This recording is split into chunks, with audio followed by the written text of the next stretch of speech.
Hi, good afternoon, everyone. You are watching Relax Radio, and I'm back with the program as usual, How to Master Your Mind. And I don't know if you guys have applied any of the things you have heard here. Um, I have applied most certainly, and I'm happy to share with anyone who wants to know. But it would be good to hear from you guys. Do you have any question? Do you have any issues you want support with? Just type in the message box, and we'll pick it up. As usual, with me, I have Mark Fleming, and we're going to continue to discuss spiritual power. If you watched the last program, Mark discussed the power to face, one of the eight powers, spiritual powers. So, the power to face, he explained to some length, and we're going to discuss the next one now today. The other thing I wanted to say, you probably heard me mentioning the analogy of a lotus flower. I didn't want to go too much into it because it is kind of a burden to place on someone who is stuck in a negative environment, probably not due to any fault on their part, but because of the circumstances, because their misfortune. So the analogy goes like this: lotus are born in murky, dirty, disgusting water. And when the flower comes, when it blossoms, it always stays above the water despite being born in dirty water. It never gets dirty. It keeps its head high and it always stays clean.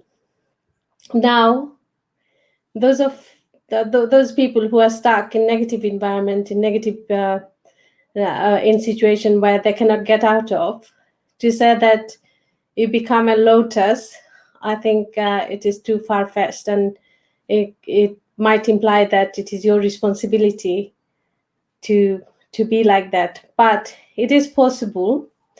One thing we don't know, when you listen to successful people like Tony Robbins, um, what's this other guy's name who's going to Mars, Elon Musk, you hear from zero to hero, but we don't know the journey they go through, the challenges they face, which make them who they are. So to become lotus, it is a very long and lengthy process. If you are stuck in a very negative environment, I would say do your best to get out of it, or cut negative people off to begin with, because um, this is what you might have to do in order to become more resilient, in order to build your strength, in order to give yourself a fair chance. Because if you take responsibility now to be that lotus while you are still being pulled, lotus also has a string that is attached to the dirty water, and if too many people are pulling that down, it probably is going to go down. So give yourself a fair chance, and I'm going to go for a short break, and then when I come back, I'll bring Mark Fleming on the screen, and he is going to share the spiritual knowledge that we need in order to become stronger, in order to build our resilience, in order to face life's challenges. If life is a smooth journey for you, you must be doing something right. But for most people, there are a lot of challenges, there are a lot of learnings, and a lot of pain sometimes. So stay with me. We're going to come back shortly.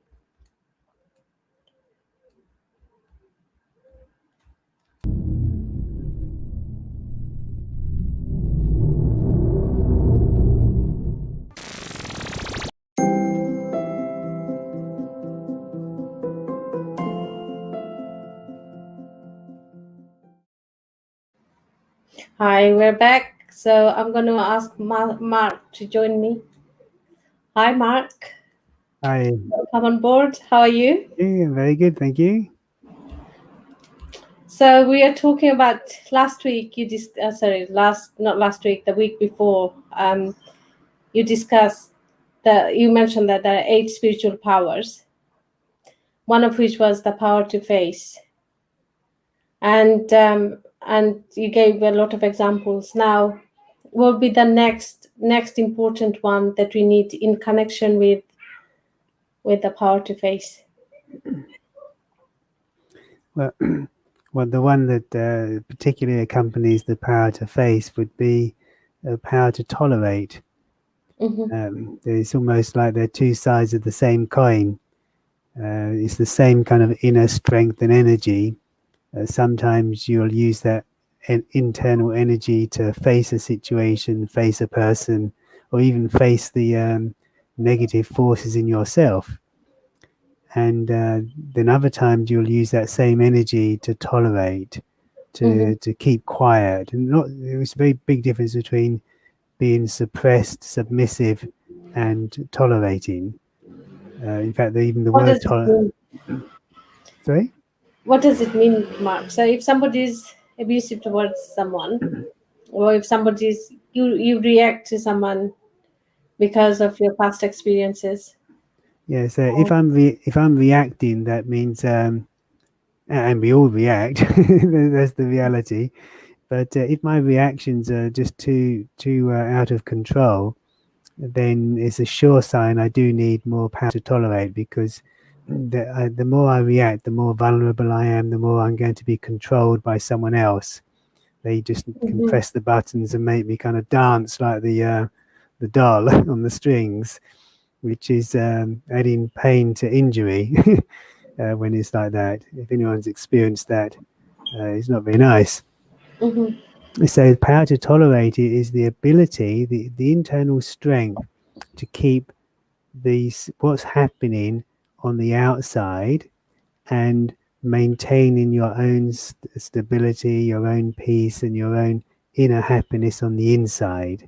So it's like you're removing the almost knee-jerk connection between outside and inside, which is the normal state of affairs. Something Mm-hmm. happens, I feel it, I react, and you don't have to go far. You just in your life with people you know, or even just take media, means news events. There will be some things you hear, and it can really annoy you. Or you can Yeah. feel indignant. You can feel all manner of emotions. So what's happened there? Something I've heard, something I've seen. It's someone presenting an idea, and I have taken it personally. It contradicts what I think is right or good or proper, and so Mm-hmm. there's an emotional reaction. And in a way, that's exactly what mainstream media want, because media is all about getting an emotional reaction, because then you're connected. You're there. You're listening. You're watching, Mm-hmm. uh, and so that helps their business. But I mean, that's one particular angle on it. But in a general sense, general life, we really need to develop that power to keep our feelings within. And it's not suppression, it's just simply being in charge of your mind. So would you say, is it fair enough to say that power to tolerate, you are not actually tolerating, you are not condoning the behavior of somebody else. You are not just taking ownership. You don't own that problem that somebody else has. No, Because you don't. none You of us don't. can control how other people feel about us or what they're going to say about us. But we only thing we have control over is that how we are going to respond. So if you don't take ownership, if somebody throws some garbage at you and you take this is your garbage, thank you, you take it. You don't take any ownership. That would be the power to tolerate. You are not engaging in any dialect, any conversation, any fights, any conflict with them. You Yeah, just maintain your own inner peace. yeah, just like that. Yeah, so wonderfully and very beautifully articulated. That is it. That's the power to tolerate, to remain in your peace. And I like the way you put it, not to take ownership, because it's not yours, it's theirs. But if you do take ownership, of course, now it becomes yours as well. Or maybe they've not yours as well, just yours. Yeah. So they've reacted, made you upset, and walk away happy. And you're sitting there fuming, getting angry, that's definitely not a good idea. Because that's the reaction somebody wanted from you, right? This, If they're trying to attack you, if they're trying to trigger something in you, hurt you in some way, mhm. and you just take the bait, then their mission is successful. Yeah, if sometimes it is like that, that's just exactly what they're doing. Not always, of course. Sometimes it's, people are just very angry or upset, and they're not Mm, trying to bait you, but they're just they just think you're responsible or to blame for something, yeah, or they're true. just venting steam. Or you should Um, be more generous, as some people say. Be more generous. Yeah. So yeah, you be more generous. You open your purse. You open your heart. You open your house. Be generous. yes. Um, there's many ways of manipulation, Yeah. and so that's why we need the power to tolerate, but we also, and the power to face, but we also need the balancing powers, which are the power to discern and Hmm. decide, two different powers. And so especially discernment means you recognize what's really going on. Hmm. You're able to kind of see the real causes, see the real intention, and understand the likely outcome of any particular uh, actions you take. So that discernment is really the key power on whether you tolerate or Hmm. face. And quite often we can get it wrong. So sometimes Yeah. someone's blowing up, and you really need to face them, but you tolerate instead, or vice versa. Pardon me. So So to when you mentioned that in order to take that decision whether to tolerate or to face, and a lot of the time when we get it wrong, where we're supposed to face it and we tolerate it, it just encourages the same behavior even more. Yeah, well, I had that experience for a few years actually. In a Uh-huh. particular place I was based and working, I was exercising the power to tolerate, and I thought I thought I was doing it all very well and good. Well, I was doing it very well and good, if it's all measured by power to tolerate. And so I probably got full marks for that. But What was the other one you needed? actually the other one was needed sometimes, if not all the time, but certainly sometimes. So, well, what was that? That was a failing of the power to discern Mm, the situation. So that cost me. I mean, it wasn't too bad because I learned an awful lot in that situation in other ways. But in that particular aspect, I should have exercised the power to face much earlier than I did. And power to face, of course, just to clarify, doesn't mean that you get strong-handed or forceful with other people.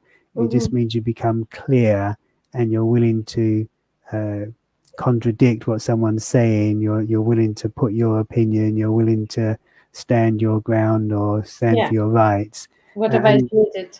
that's it. And I think it's really important to recognize that if you want to be effective, then coming Hmm. from a position of power with gentleness, when I say gentle, calmness, is far more effective than a position of apparent power where you're shouting or getting angry Mm. yourself. That that's That's external losing power. control. That's losing control. That's losing control. Yes. Yeah. So power to face is not that. Power to face is very strong. It's you're in your truth. You're in your stability.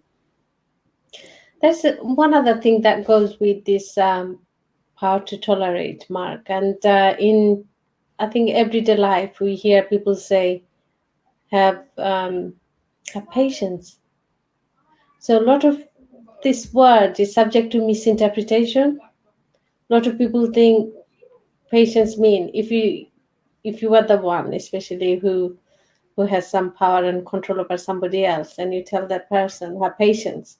What does it mean? You mean you imply that patience means you don't complain, you just tolerate and be happy, be content with what you have. In fact, it's a misinterpreted term, isn't it? like you said, that power to tolerate, it only works if you also have this other power to discern. Then you decide, should I face or should I tolerate, and not get emotionally blackmailed um, into believing that patience means you just say nothing and you continue to suffer until you go mad. Yes, I mean, there's quite a lot to underneath that because, say, yeah, I'm told to be patient, but there's a huge difference even nowadays between the genders in how patience is supposed to be exercised, and from culture to culture as well. So Yeah, I'm very much aware that some cultures expect women to be patient. yes, unendingly patient and very obedient and sweet and don't be very contradictory. And although I think that's probably liked in almost all cultures, but some it's much more extreme. Hmm. So uh, I'd like to see these things as virtues because, which it is. We even say patience is a virtue because when you're dealing with virtues like patience, peace, Hmm. love, happiness, respect, etc., then as virtues are universally applicable, whereas values are not. True. Values are not, although people talk about universal values, well, there aren't any. There's Western values, Eastern values, Christian values, Muslim values. There's values of Britain. There's the It values of is. France, It and is. It is. Yeah. there's no end to the different Mm. values. Even within the country, there's the values of the Northerners Yeah. and the values of the Southerners. True. So you will never get harmony just trying to look at that. But when we look at virtues like patience, then Mm-hmm. that's applicable to every man, every woman, and Mm-hmm. you've got a right to be patient, and you've got a Mm-hmm. right to strength, and you've got a right to your peace. You've got a right to to be to freedom. Mm-hmm. Yeah, I'm talking about spiritual freedom in particular. You got right to all freedoms, but spiritual freedom you can choose any moment. Other Mm-hmm. freedoms are often um, dictated by other parties, uh, or obviously all depending on your circumstances and country of abode, etc. Mm-hmm. One thing I wanted to just go back a little bit on this. I think when I had a discussion around the power of cooperation in one of the previous ones, um, Mm-hmm. and I think which you said so beautifully, that we connect with people through their virtues rather than their vices. When you are aware, spiritually aware, um, and you are cooperating, so you are connecting to the goodness they have within them. I just realized, Mark, is an experience, is something I tried recently. It's tried, and so I apply what I learned. So it is different now compared to how it was, say, about 6 7 years ago. Because 6 7 years ago, where I stood, I was totally depleted, and I didn't have those powers that I have now. I'd like to be more powerful in the future. Mm-hmm.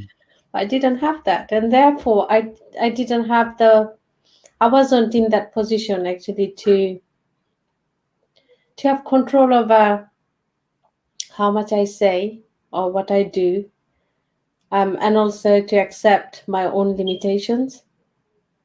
So I would jump headfirst, try to solve the world's problem or somebody else's problem, and then they wouldn't listen to me. They wouldn't give a damn about my opinion or what I was trying to do in terms of helping them. The only thing they wanted, whatever they wanted, and they got it, and that's it, done and dusted. This time round, things have changed, Mark. Mm-hmm. I'm still dealing with the same people, but I'm dealing with it differently. I don't lose my cool, and I kind of set as to how much I'm going to be involved in what I'm doing. And also, I'm fully aware the power to discern that yes, people do change, and I've seen some positive change in someone, but I'm also aware that change may not be lasting, and also I don't want to get too committed, like too much involved. No, committed is not the right word. Too much involved, and then I feel being betrayed. I feel being like fooled, and then get angry, get upset. In terms of even talking, I decide when I want to talk. If I feel I can't take, if somebody tells blatant lie in your face, yeah, so I'm exercising my power to like face it. And what does it mean? It just means that I'm not going to talk to them about it, about this subject, or I'm going to cut them off the moment I hear somebody telling me things that are not true, which I can verify. So I just don't engage in the conversation at all. Whereas before, I'd have listened to it, I would have reacted, I would have gotten angry, or tried to challenge, and the results were always zero. Mm-hmm. And I only burnt my energy in the process. But the reason why I am where I am now, because there was a point when I had to cut all contacts with with the same people because they were pulling me in all directions. And I couldn't have been in this position now had I not decided to cut all contacts with them and reconnected when I think I can reconnect for as much as I want, for as long as I wish, because I don't want anything. I'm not expecting anything, and I'm not even expecting them to listen to my advice and my guidance. I might be giving something and say, "Can you do X, Y, and Z?" Which you said you were going to do with it. They may or may not. So I'm fully open to these possibilities, and hence I still have the peace of mind. I'm not losing it. But I wouldn't be talking like this if I didn't cut them off for a period of time in order to build myself up.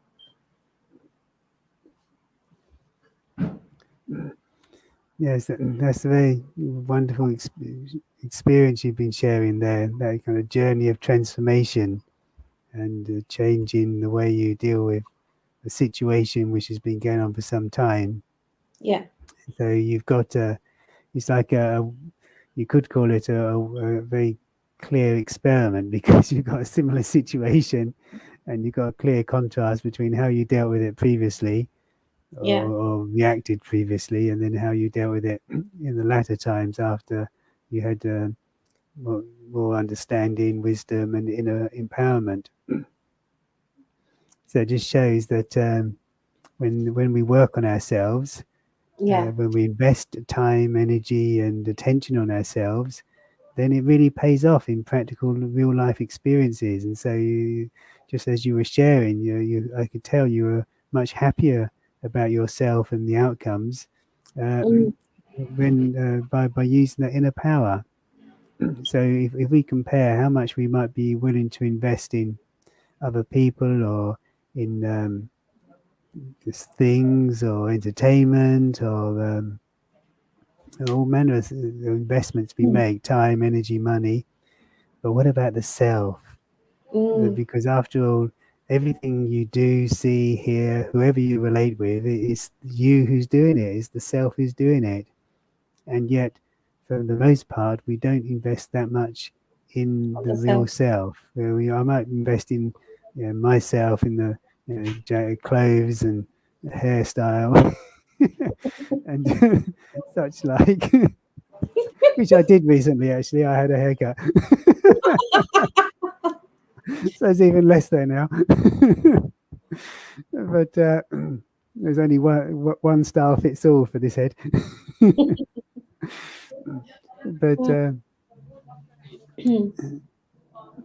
So we can invest in all these external things, but the long lasting or longest lasting investment is in spiritual truth, in knowing yourself and empowering yourself and developing those virtues and strengths which you just exemplified through that experience.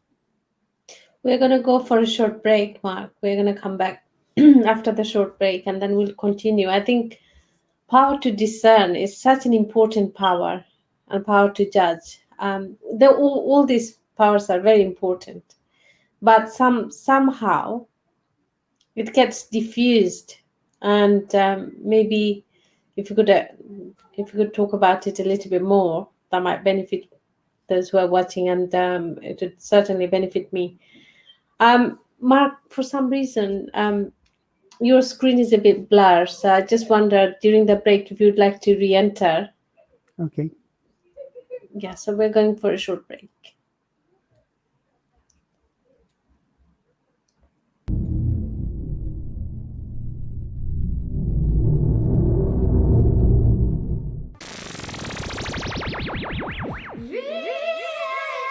Radio.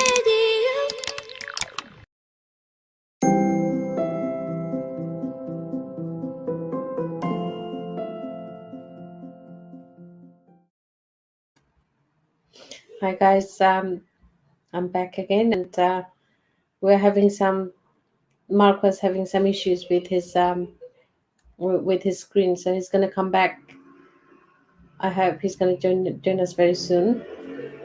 So we are talking about 8 spiritual powers. Yeah, Mark is back. I'm going to bring him on live.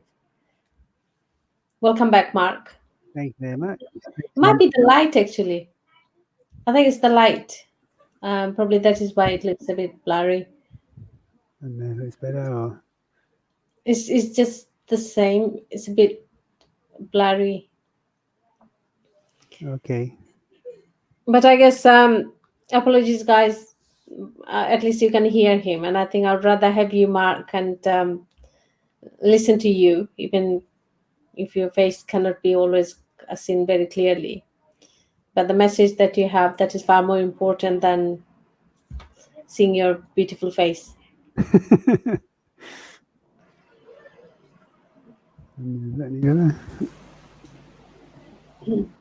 Better? Yeah, slightly better. Okay.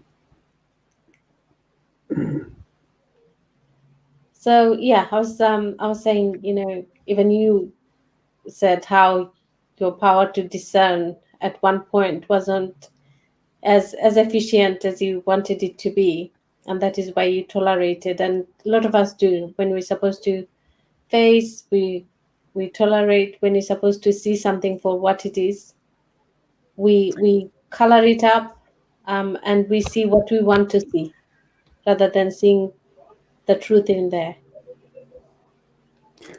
Yeah, this is I think you put your finger on something very important, very key, that we see what we want to see, Mm, and it's not always when we see what we want to see, it's not always necessarily the good. It's just simply we seeing what we want to see, so that often we don't have to uh, have that difficult conversation. We don't have to yeah. face something.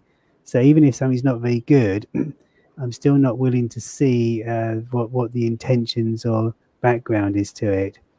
And with the power to discern Hmm. or discriminate is sometimes called, this power, quite often we just have to ask a question to actually activate it, because we all have the power. We all have that ability. Just like if you're if you're going shopping for vegetables, you're using your power of discernment to choose the best ones from the lesser good ones. That's what it Hmm. is. You're discerning what's good from what isn't. But when it comes to relationships, when it comes to situations in life, sometimes you just simply don't activate the power, even though it's there. And Hmm. so when there's a situation, and referencing the one I had, I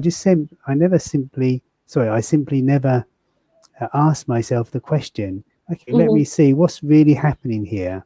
What do I really need to do? And so by not asking that question, the power to discern remained relatively dormant in that capacity, in that experience. But when I did use that power, in other words, when I did start discerning what was going on, I realized, oh, yeah, I need to face far more than I have done. Mm-hmm. So it's like it's that power to it's a power of the what we call the intellect, or in Hindi the word buddhi, if people know that word. Buddhi, buddhi. Yes, and so it's like it's the means through which you see your way through life. You're Mm-hmm. kind of navigating your way through life, and you're always using it. Just like, for example, if you meet someone, you're always discerning. You know, what's this person? What do they want? And are they a threat? If the circumstances suggest it, they could be. Mm-hmm. So you're always using it, but we have to divinize it. It means we need to make it more powerful, and we need to make it more spiritualized if we want to develop these inner powers. You mentioned one thing, and that is you didn't ask the right question. And I think asking the right question is a very important thing in any circumstances. Um, some people say you ask a lousy question, you get a lousy answer.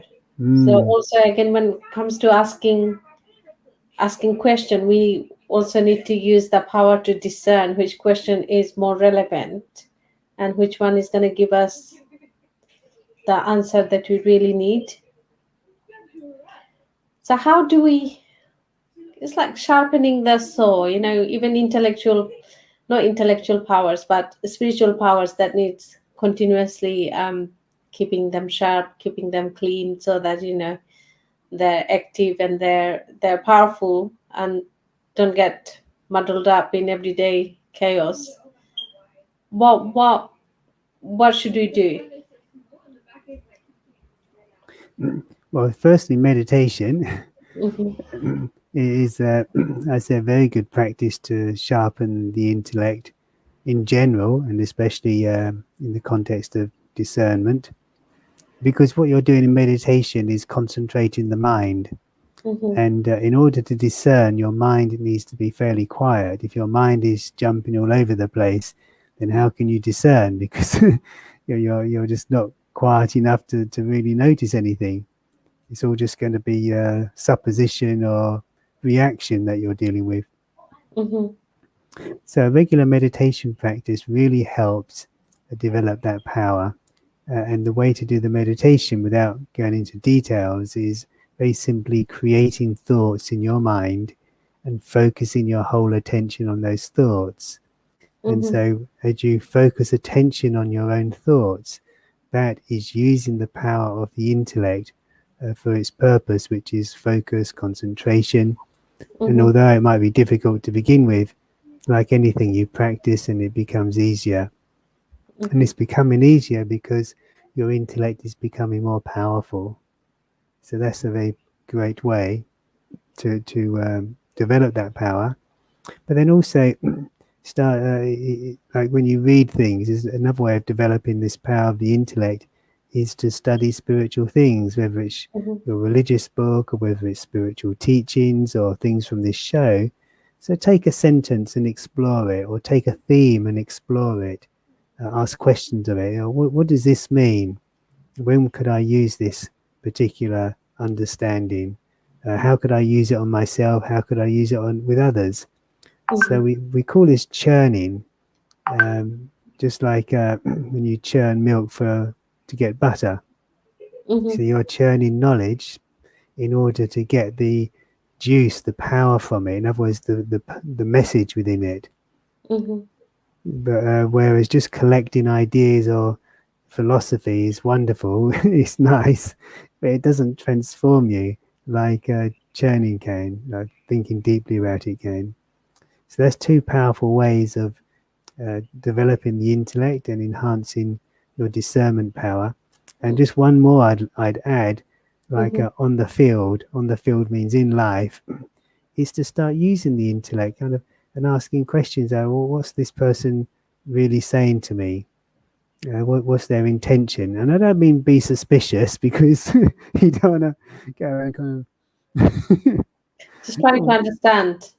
yeah, So trying to there is no understand, yes, misunderstanding. and realize that nothing is stable. Anyone's opinion can change at any time. New Mm, information, and someone can have a different opinion. Everyone's under different influences, different emotional forces, different relationship forces. So when you're dealing with humans, mhm. it's a constantly moving and changing field, and that's something it took me years to realize. So I thought, That's so true. Even we change, Mark. yeah, definitely, The views, I don't know, views that you probably held 10 years ago, they probably have changed. I did the yeah, same. And then it you has. investigate, you research, and you come to new conclusion. You have new views about your own self, about what you stand for, and also our value system also changes sometimes. Like you said, virtues don't change, but values do. Mm, yeah, absolutely. One of the things, some people say when you meditate, the reason why I'm asking for this, because there's no point in just having knowledge if you don't apply. So people who are watching, I would like them to try and practice applying the principles that they're taking, hopefully from what you are saying. One of the things people say about meditation, you just sit quietly and think quietly, but mind is never quiet. If you sit quietly, you don't give it something to focus on. It brings you a lot of other stuff. Could be good things from the past, something from the present, or maybe all these anxieties and everything. So you mentioned that's from before, that we have our inner qualities, and when you're meditating, we should focus on those qualities so that we empower. We give more power to these qualities, those virtues that we have within ourselves. Could you please mention those for people who are watching? The different virtues. Yeah. Yeah. Yeah, so there's a number of virtues of the self, the inner Hmm. being or soul, which we often say is purity, power, peace, love, happiness, and even bliss, if we anyone gets to experience that. So these are the kind of fundamental virtues of the soul, and Hmm. as such, they're unchanging, but they're unique to each one. Means every single person has a slight variation. So, excuse me. For example, peace. Peace is one of the core virtues, but your peace and my peace will be slightly different. But Hmm. if we're both experiencing peace, we will both know that each other is peaceful.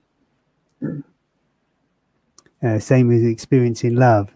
Hmm. When you feel love, and I feel love, we will both know it is love. But yeah, each one's experience again will be unique, because we're experiencing our own version of every virtue. And True. when you're experiencing virtues, then you're going to be very content, because you're experiencing the aspects of yourself which are deepest, most profound, and closest to your real being, your real self. Hmm. And if we don't experience those virtues, that's when the search starts for them, actually. Although we completely forget that that's what we're looking for, and get caught up in all manner of other things that are True. substitutes. True. True. So the virtues of the self, the virtues of the soul, Hmm. are those most fundamental aspects. So often we say peace, that one of the core ones. And when you're feeling a peace, which is a state of peace, which is not dependent Hmm. on anything or anyone, then you're experiencing the virtue of the soul. So this is the key thing to as a take home point, that you need to experience these virtues without support of person, place, or thing. Hmm. you're not feeling peace because of where you are, or it's all quiet at the moment. You're not feeling love because someone has been very loving to you. You're not feeling happiness because you've got something, you're going out tonight, or you had a friend round. No, peace, love, and Mm. happiness are the original virtues. So to be experienced on their own, within your own self, and of course, the whole purpose is to then express them with Mhm. other people, and as you walk and move along. So that's freedom. When you Yeah, experience that, I you're was it's actually freedom. going to. I was actually, as I was listening to you, Mark, I was feeling that um, probably that's also another virtue, the virtue to feel completely free, independent of everything. The freedom. Freedom is the thing. Because when you're attached to other people, or things or circumstances, for your happiness, for that, for you to feel loved, and the rest of it, you lose your freedom because you're very much dependent on other things. But the moment you say you don't rely on anything or anybody else, and you sit there as a soul, as the identity, then you become free. You just feel, wow, I'm actually free. Definitely, yes. I mean, there's I never heard freedom itself mentioned as a virtue. Maybe that's the This is how it feels like to me. yeah, no, it's Mhm. It's a right, new version for exactly. me. Yeah. I suppose that's the ultimate achievement, or the ultimate state, that the Thank virtues you. lead to freedom. Yeah. Yeah, and then you have happiness, and you're, because of that, you're free. But then because you're feeling free, you feel even more happy. If you look at like mental ill health, a lot of the time, a lot of depression, anxiety, and a lot of other issues, they are often the result of not being able to express the self, not because not being able to feel free to express their fear, maybe due to fear, due to guilt, due to being obliged to not make the other person unhappy, etc., etc. So when we are free, this is when we experience. Um, I think they're kind of interlinked. In order to feel these virtues, you also have to feel free, and when you experience all these virtues, you become free. Yes, definitely. And of course, I appreciate that some people are in circumstances where they may be thinking, well, how am I ever going to be free? Yeah, there may be many bondages or Yeah, restrictions, limitations. So I do appreciate that a lot of people are in difficult position, and that the idea of freedom is wonderful, but kind of when and how may be the yeah. thought. But if you shift your focus on a more spiritual level, then you can actually experience freedom within a life of bondage. Uh, and it really is achievable, in the sense that by recognizing that you're a spiritual being anyway, you're the being within the human being, you're Mm-hmm. the Ru, the soul, and you actually entertain thoughts about yourself as this spiritual being, and that your original nature really is purity, it's power, it's peace, it's love, it's happiness. Then as you start to think in that way, then Mm-hmm. you're reminding yourself of who you really are. It's like you're bringing back your ancient memories in the consciousness, in the soul. So you're Mm-hmm. becoming awakened, and as you become Mm-hmm. awakened in, then you start to feel a sense of freedom. Your mind becomes calm, your thoughts become powerful, your clarity increases. And so, even though you may be in so called bondage with other people or position, situations, or what have you, Yeah. that inner freedom and power and awareness which is growing within you will actually start making you feel that freedom despite that, But also what often happens, it tends to like liberate you from those bondages. Something will just happen to make you free physically.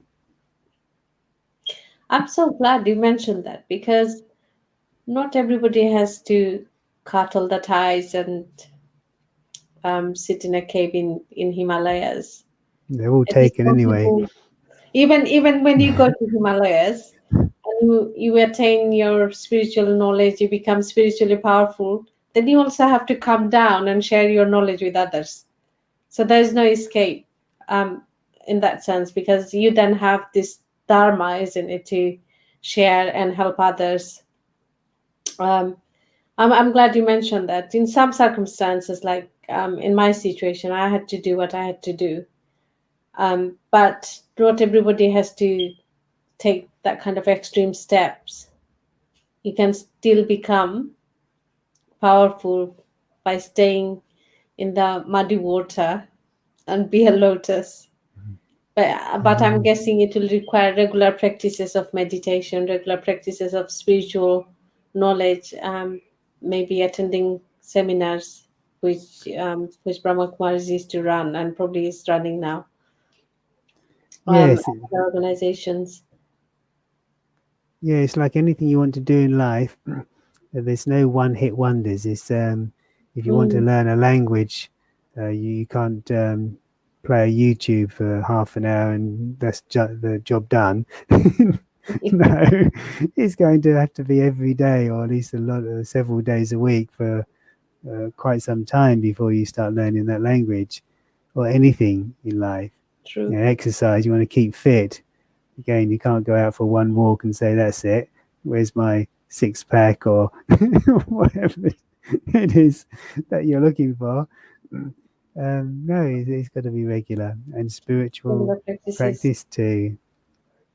But the wonderful thing about a spiritual practice is actually reawakening your truth, because the exercise or languages are kind of bonuses in life, but spirituality, that's what you are. You're reminding yourself of who you truly are. So as it's reviving your original truth, so it's far more powerful and actually very efficient. It is, and it's like somebody asked me, a friend of mine, when I told her about meditation and stuff, and she asked me, um, what is this experience? When you meditate, what do you experience? So I said to her, it's like a honeymoon with Mm. yourself. It's the best honeymoon ever, and you just don't want to come out of it. You want to stay in that phase for as long as you can. Getting to know the self is such an amazing experience. I can't possibly compare this with anything else. This is how amazing it feels. And I haven't, and for me, I'm just a beginner, Mark. I haven't experienced anything, any of the experiences like yourself or other people who have explained, the spectacular experience, amazing experiences that I have had. I've never experienced anything like that.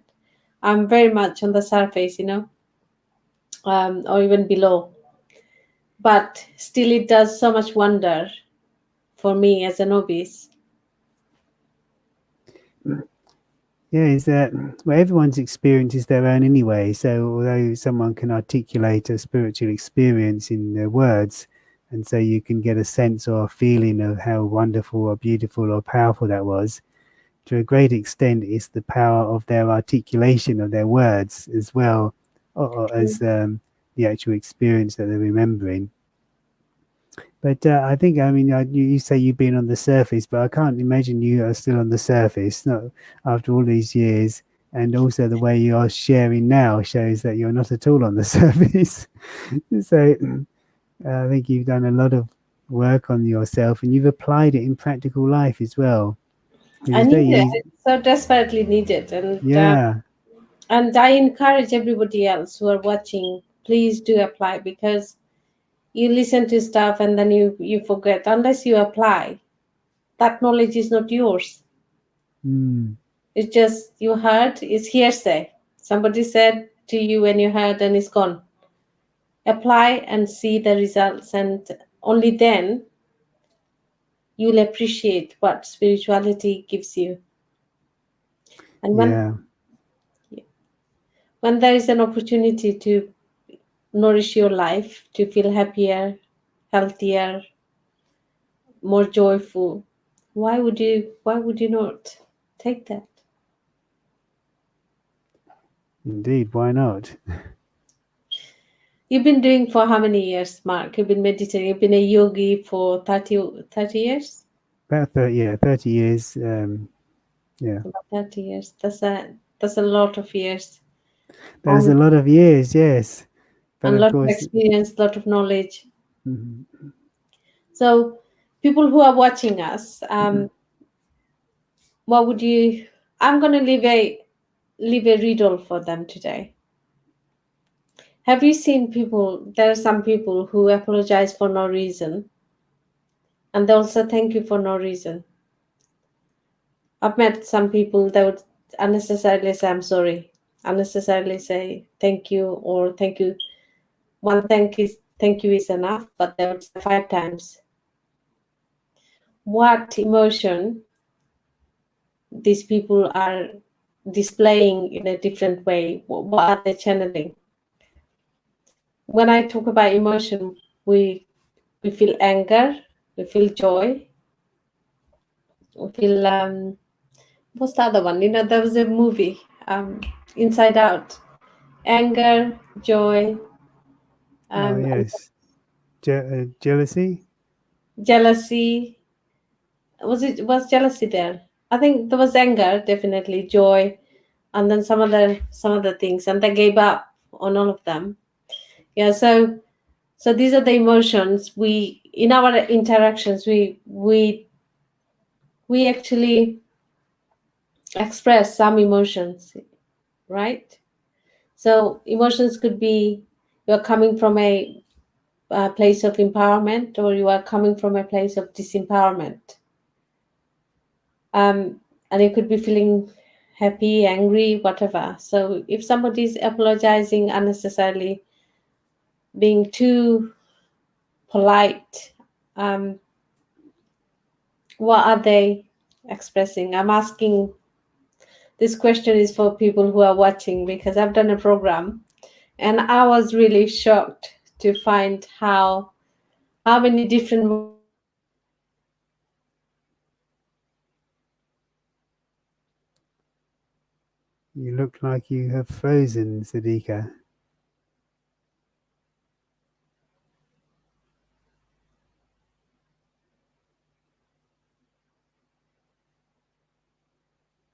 Okay, I don't know whether that's just my computer or whether it's Siddiqa's really frozen. So she's left us with some homework to explore on why people say sorry, sorry, sorry, or thank you, thank you, thank you. Or you could add please, please, please. There's a wonderful bit of homework to explore.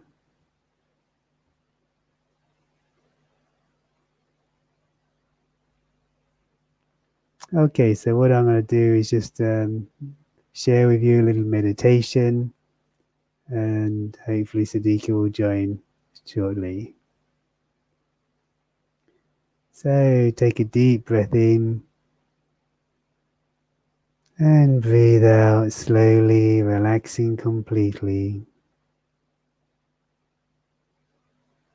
allowing your whole body to relax. From your toes and your feet, your legs and your pelvis, relaxing with your tummy, your chest and your back, and your neck and your head, shoulders. Allow your whole body to relax, release, and bring your attention to the forehead region of your body, where the seat of consciousness is known to be. becoming aware of your thoughts and your feelings, becoming aware of whatever's happening in your mind, and gradually allow the thoughts, the feelings to be as they are, and recognize that there's another aspect. There is you, the experiencer of all thoughts and feelings. And as you let those thoughts and feelings pass by, maybe you can sense that this deeper self, the real you, is actually very peaceful, is actually very pure, is in fact very powerful.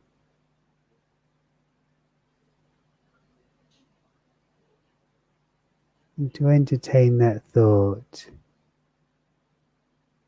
of feeling that you are a very peaceful being inside.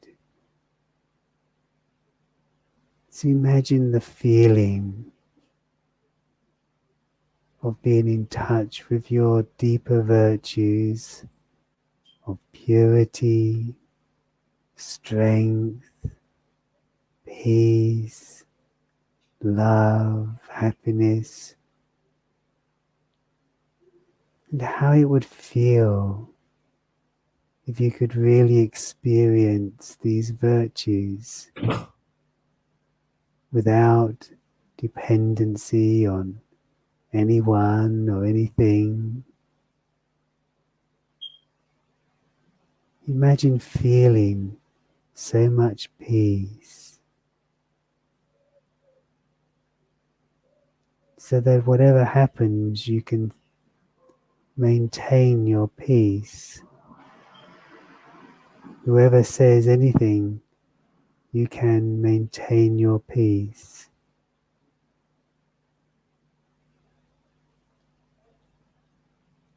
And how about love? Normally, we would never expect love unless someone was giving us love. But to recognize you feel love. Love is your own nature. So imagine the freedom of experiencing inner love. And with this love, coming into connections and relationships and feeling so fulfilled, so full of self-respect, in such a way that this inner love and inner power of yours commands respect. You receive the love you deserve, and yet you're not craving it.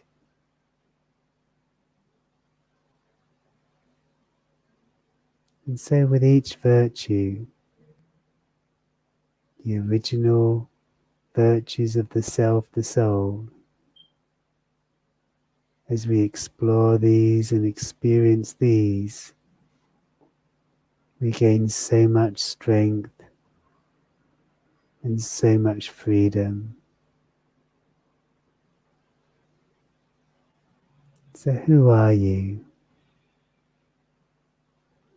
You are a very peaceful, very pure, very powerful spiritual being, a soul. Om Shanti. I am peace. Thank you, Mark. And thank you for covering this internet, I had no control over. So I exercised my power to tolerate. So I Very just good. went out, I came back in. I told everyone you would probably be back. Just as well you were. All right. Thank you so much. And we'll be back next week. And we'll continue to talk about the spiritual powers, which are really wonderful powers. And I hope we'll have some. I'm not going to start taking phone calls as yet, but we'll start to take calls maybe later down along the line. If people want to ask us any question, please feel free to drop a line or two in the chat box, and we'll get back to you. So thank you once again, Mark. Welcome. Thank you, Siddiqa. We're going to take our leave now. So bye, everyone. Stay well, stay safe. Goodbye. Bye.